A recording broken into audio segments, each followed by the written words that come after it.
کم سړی چې د خپل مور احترام او د مور قدر نه کوي او د مور نافرمانی نو دا انسان به ازلی بدبختی او همیشه به د خپل ژوند په مختلفو مراحلو کې پریشانی او چې کوم معاملې ته هم د مخکې کېږي نو دته به ناکامي مخامخ کېږي او دی به الله پاک ناکامه ساتي. او چې کوم انسان د خپل مور تابعداري او د خپل مور احترام کوي د مور دعاګانې اخلي نو دا خوش قسمته دی او دا انسان بختی انسان دی. د ژوند په مختلفو مراحلو کې به دا انسان قدم په قدم کامیابي او دی به ډېر خوشحالی او دی به الله پاک چته خفه کوي نه.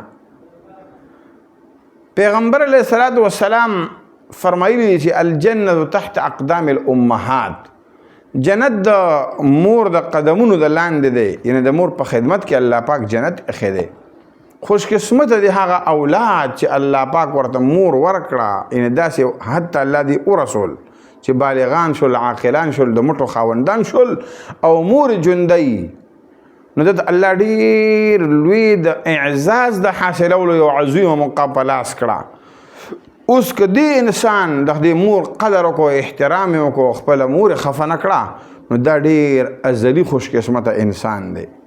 او که دې انسان دا موقع د لاس نه ضایع کړه نو دا ډېر بدبخته او ډېر نامراده انسان به په دنیا کې.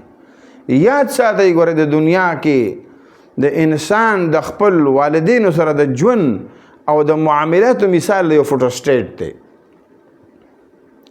د انسان د خپل ژوند لکه د فوټوسټیټ مانند دی او د والدینو سره د معاملې مثال د اصل مانند دی. یو انسان خپل والدینو سره کومه معامله کوي نو دا اصل دی، دا اصل نقشه ده. او چې کله د والدین وفات شي نو بیا به د فوټوسټیټ نقشه شروع شي.